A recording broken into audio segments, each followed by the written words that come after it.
This is the Lone Crater YouTube. We hope this video helps.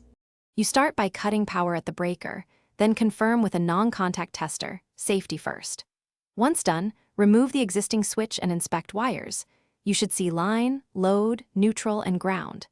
Make sure the CBI timer's manual matches the wiring colors. This prevents miswiring later. Now, match the timer's labeled terminals to the corresponding house wires. Twisting and temporarily securing with wire nuts keeps connection steady while you proceed. You'll now make the permanent connections. Attach the house line to the timer's hot terminal and tighten firmly so it won't loosen. Then connect the load to the timer output. This controls the fixture. Next, join the timer neutral to the neutral bundle. This completes the circuit for the timer electronics.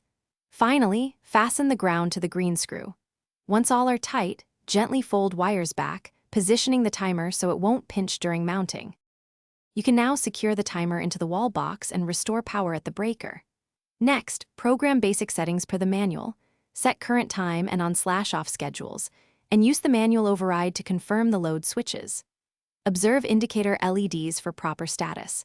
They show power and timing activity. If the timer doesn't power up, switch power off and recheck that the correct wire is on the line terminal and ensure all terminal screws are snug. This fixes most issues.